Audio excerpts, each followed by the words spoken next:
Welcome back to Blast the Process 4 and the official start of the Disney block. Yay! The Disney block this year has a d4gr0n run at the beginning and an 8 run at the end with a relay race sandwiched in the middle. We'll explain more about that when the time comes. But right now we got Mickey Mania with d4gr0n. Good luck, dude. Thank you. So, Mickey Mania. If you don't know about this game, you might remember the run of the Super Nintendo version, which is much more broken than this. There's been nothing broken found in this version of the game. So, you're going to see nothing but a very clean, fundamentally strong, pretty much full-on execution sort of based kind of run. And you're getting kind of a taste of what to expect already here with this demo. But basically we're going to be going through... Wow, my throat's just clogged up. We're going to be going through a number of different Disney shorts from their illustrious animation history. So, you ready with that timer? We ready to get started?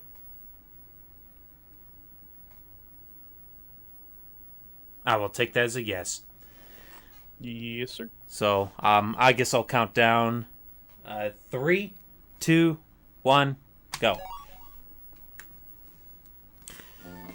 So, we begin with Steamboat Willie. And Steamboat Willie is a very short level. And it looks like a very simple level, especially with this first screen. However, this is also a very common reset point, this particular level. And that's because of the second screen coming up here. There's some pretty difficult and tightly executed portions here, like this double bounce off this bird here. To get up to this signpost, we got it. And that saves quite a bit of time to get that. So, I'm glad I got to at least get that. So, good start to this run so far. And we have to hit those bells in order to drop the bridge there, so that that guy can come over and we can bounce on him 4 times and get over to this section here. And that's pretty much it with this level. Just a couple more jumps here and we're already at the boss.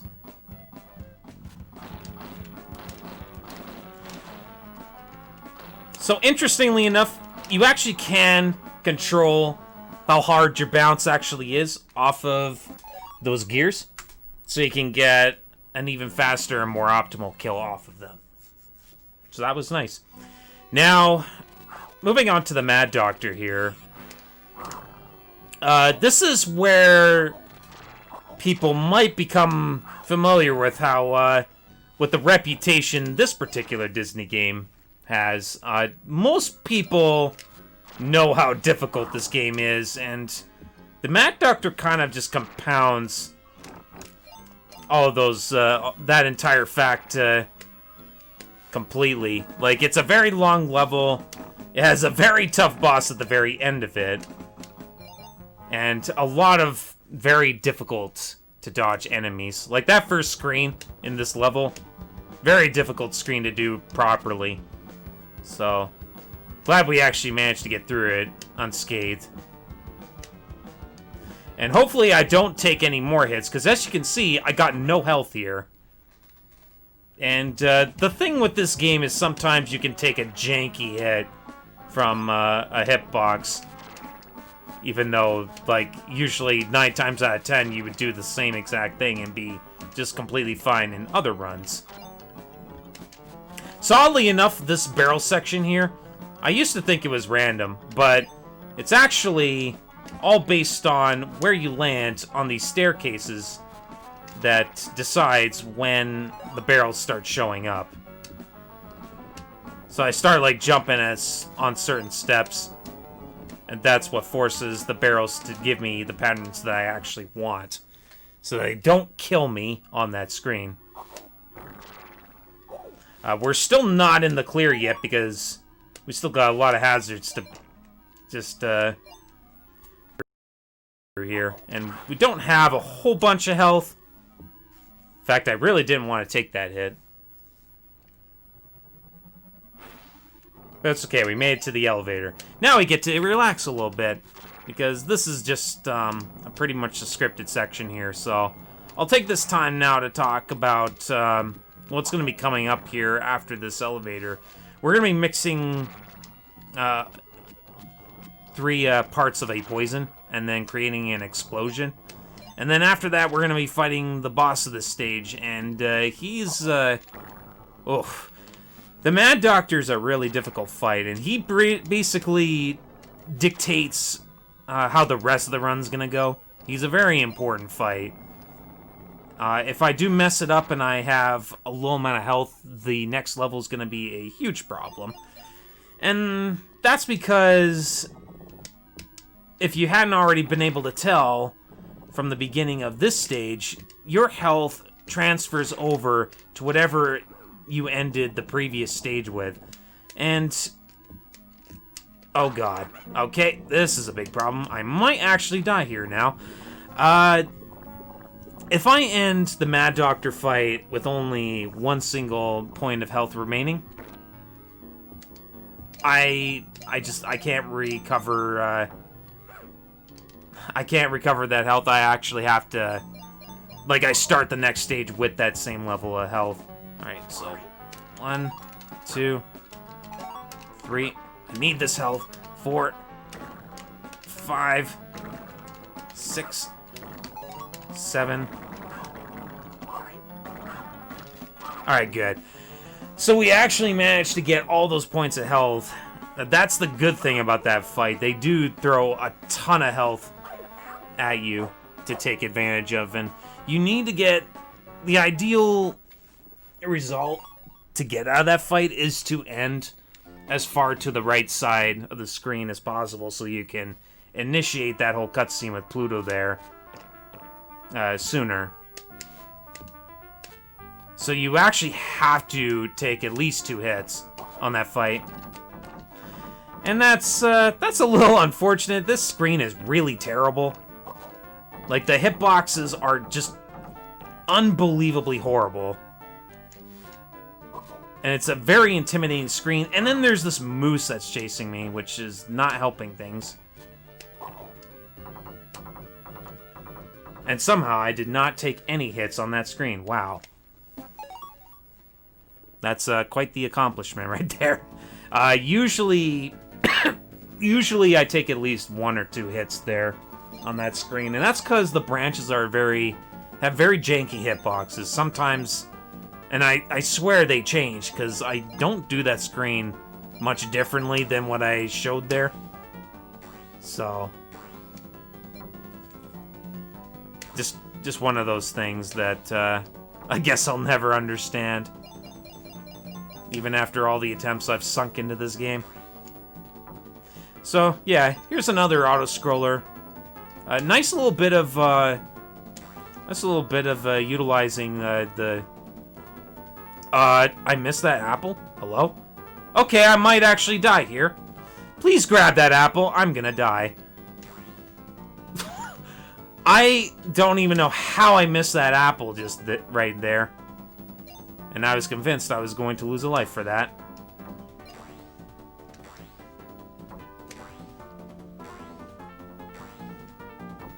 Okay, well, we made it out. That was very fortunate. I don't know what happened there. I'm pretty sure I was gonna grab that apple, but I didn't. Yeah, if you don't grab those apples, you'll slow down, like I did there for a little while. And if the moose catches you, okay, that's, actually, that's okay, I guess. Yeah, I wanted to jump down that other section after it, but I guess I missed my, that really tight jump there. But I guess that will happen sometimes. Now, this screen here is very important. Alright, good. I'm actually going to avoid that hit. So I'm actually going to have full life for that one section. That's pretty critical. There's my extra bit of health. Yeah, so I'm kind of battling a bit of a global timer here as well. So on top of those girders there that are like rotating around. Like if they rotate too far, the hitbox for them will disappear and you'll just fall down. And this is the global timer that I was battling against here. If I was too slow, I would have had to wait on a cycle here. And that's at least about 2 or 3 seconds I lose. So, that was actually clean basement. That previous screen, though, I missed a jump there and I lost some time kind of having to wait on the boat to carry me all the way to the right. So, like, regardless, it's just bad to miss that one jump, on top of the fact I missed 3 stars of health. But I did have the health to work with, thankfully, with that screen. And it's important I have the health for this particular screen, because as you saw there, I had to take 3 hits automatically. And I am going to take the only intentional death right on this ghost right here, because the only way to actually do the screen without taking a death is to kind of dodge around the ghost, and that takes a lot of time. Thankfully, we can dodge that last ghost because that is the earliest point I can grab that rope up there.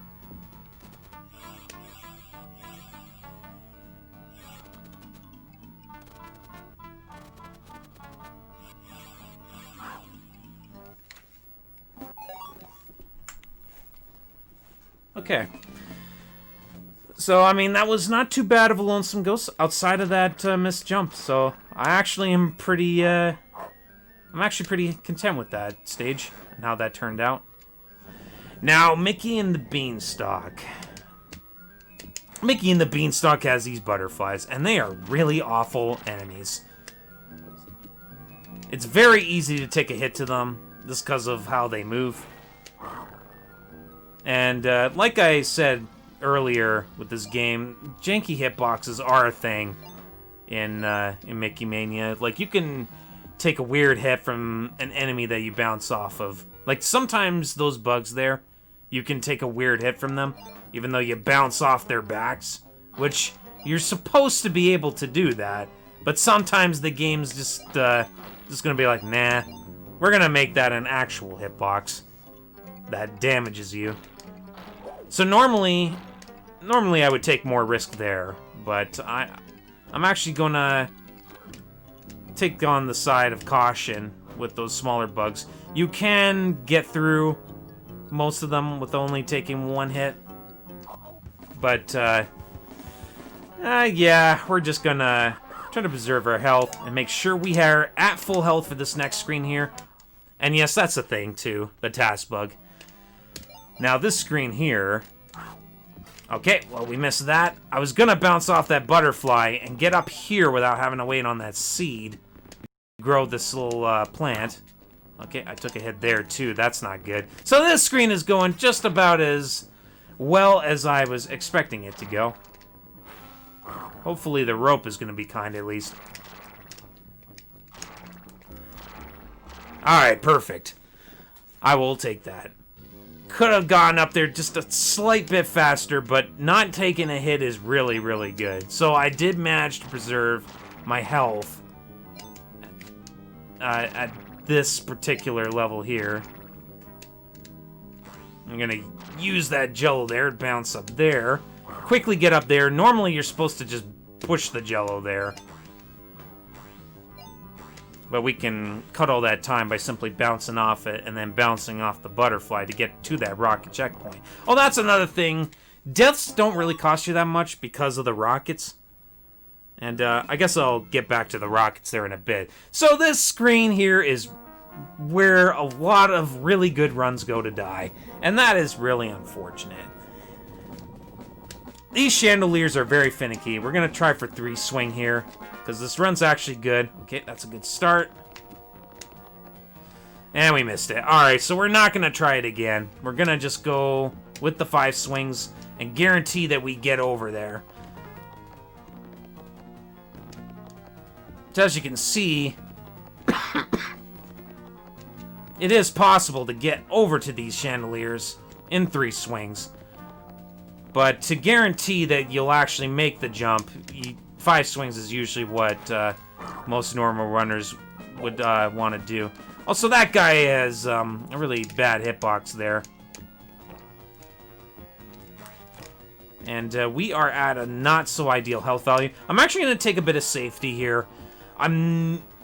Usually, when going for world record runs, I would just roll with this amount of health and not worry about taking any additional hits. But instead, we're going to take a death there. And that's so that I can have full life going into the dungeon section, which is very, very much ideal. Are you kidding me? Okay, I'm going to try to avoid that.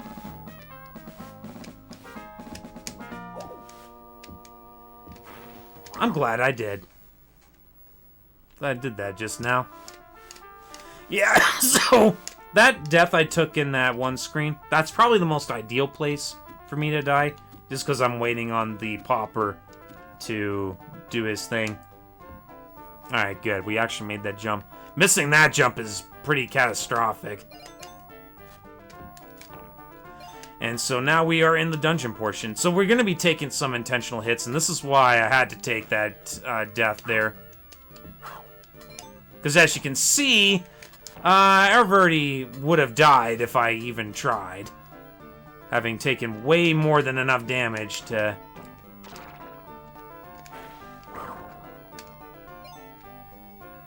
Okay, good.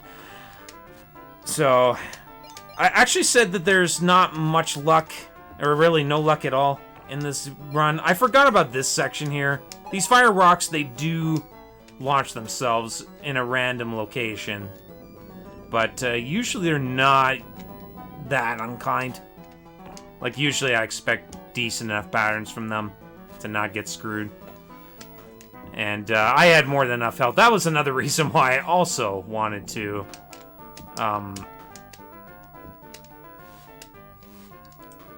Okay. Well, that's a rip.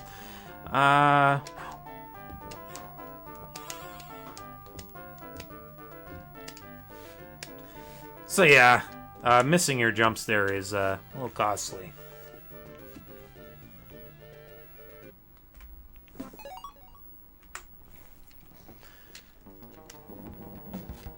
But yeah, that was the prince. Are you kidding me? Okay, so now we're in a bit of a bind here. So we only have 2 more lives here. I've taken another hit here. I have to do this entire section again. So now we're gonna have to play real safe here. Because I really don't want to do this screen again. I really don't want to do this screen again. Okay. Sometimes you have to play a bit safe.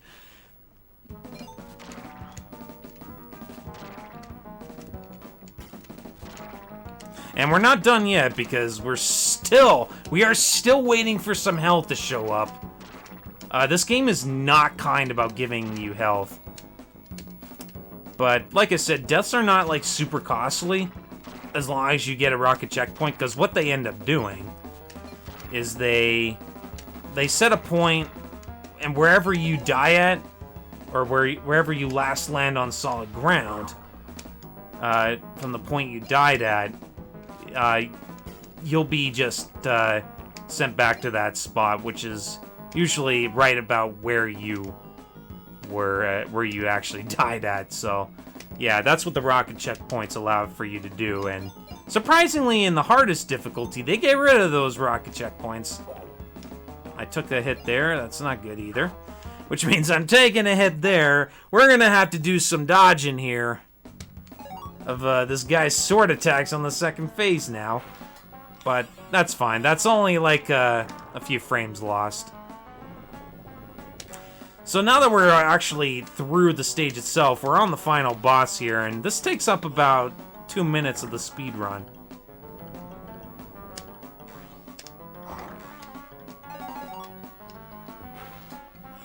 So there's really nothing much to talk about here. There is a point where I will have to delay hitting Pete here with one of those spike traps.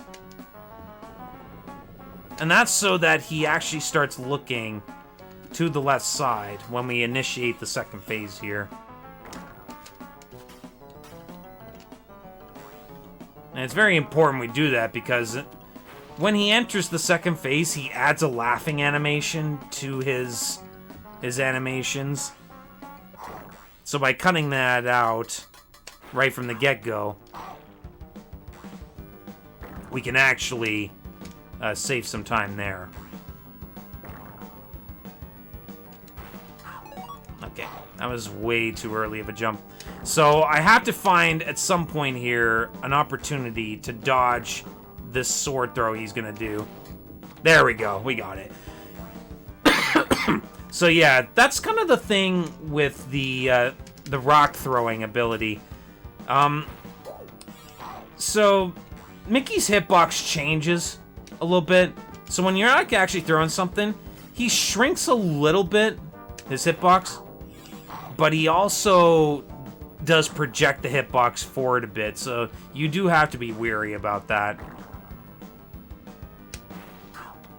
And that's time. Okay. GG, dude.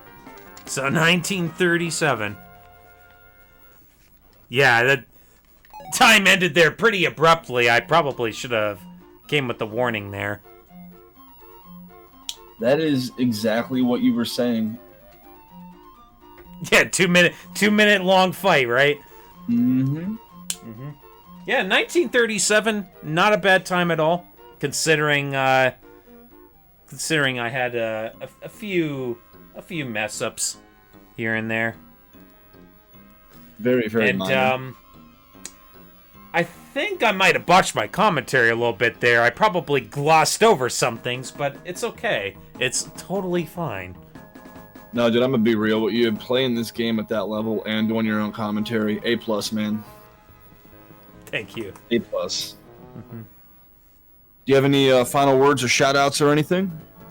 I want to thank d4gr0n, at least, because he did manage to push me to go the extra mile with this game. Like at one point, he actually took the record from me, and kind of lit a fire in me to go as hard as I possibly could in this game. And well, as a result of that, we managed to cut the 19 as a result of that. And not only that, but we even cut the 1850, and that's as far as the records come. And I don't see myself ever trying to beat that time. I think that probably is as far as the run's gonna come, unless somebody else decides to tackle it.